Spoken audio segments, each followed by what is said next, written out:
Tirani mayoritas adalah gabungan dari kata tirani yang artinya bentuk pemerintahan yang otoriter dan kejam, di mana kekuasaan berada di tangan satu orang atau kelompok kecil yang dapat bertindak sewenang-wenang dan tanpa rasa tanggung jawab. Dan mayoritas artinya bagian terbesar dari sesuatu. Dalam konteks sosial, mayoritas merujuk pada kelompok yang jumlahnya lebih banyak dibandingkan kelompok lain. Jadi, tirani mayoritas artinya situasi di mana mayoritas dalam politik, kesukuan, etnis, atau agama digunakan untuk menindas atau mengesampingkan kelompok minoritas yang berbeda. Kata orang, mayoritas itu pasti tirani, sewenang-wenang, mau menang sendiri, mau benar sendiri, penindas, tidak adil, dan jahat. Karena merasa menang banyak dengan sesuka hatinya, memaksakan kehendaknya kepada minoritas yang dianggap lebih lemah. Kalau minoritas berani melawan dan atau tidak patuh, maka akan diganyang. Dan katanya, negara yang mayoritas beragama A atau beretnis A pasti menjadi tirani mayoritas dan mendiskriminasi minoritas yang berbeda. Untuk menghindari sanksi dunia internasional, maka dibuatlah dan dicantumkan peraturan perundang-undangan yang katanya melarang diskriminasi, rasialisme, dan primordialisme, serta katanya memberikan hak yang sama kepada semua warga negara. Namun dalam kenyataan dan prakteknya tidak demikian. Ibaratnya jauh panggang dari api.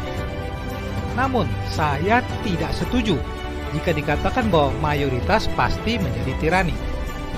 Negara yang merazaskan agama pun banyak yang toleran dan tidak tirani, bahkan mengayomi agama minoritas. Negara yang mayoritas beretnis A pun banyak yang tidak rasis dan tidak tirani, bahkan memberikan kesempatan yang sama kepada etnis minoritas.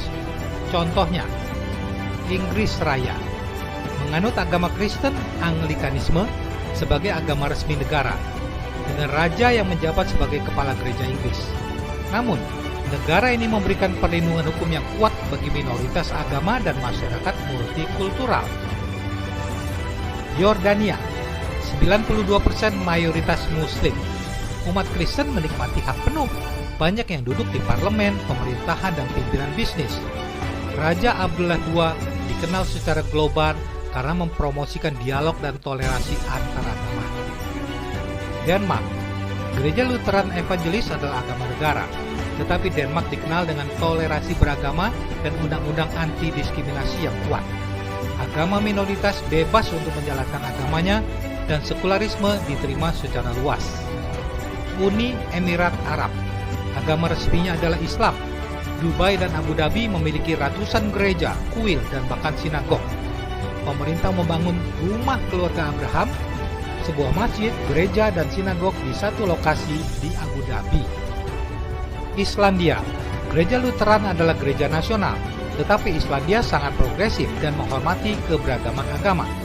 Pemerintah mendukung agama minoritas melalui pendanaan dan perlindungan hukum. Bhutan, secara resmi merupakan negara Buddha Vajrayana. Bhutan mempromosikan agama Buddha sambil menghormati agama lain. Konstitusi menjamin kebebasan beragama, dan kelompok minoritas menjalankan agama secara terbuka. Dari contoh realita, bahwa negara dan pemerintahan yang dikuasai oleh mayoritas beragama dan beretnis yang sama, namun tetap bisa toleran dan bisa memberikan hak serta tanggung jawab yang sama kepada minoritas. Hal itu bukan karena undang-undang memerintahkan demikian, melainkan karena mereka adalah mayoritas berakal budi dan taat hukum moral serta hukum positif. Bahwa mendiskriminasi dan menganiaya orang karena perbedaan ras, agama, gender adalah jahat dan idiot serta ateis dan harus dihukum penjara agar kapok. Saya katakan ateis dan idiot karena mereka tidak peduli bahwa manusia nyaris tidak bisa memilih mau terlahir sebagai etnis apa, jenis kelamin apa, bahkan agama apa.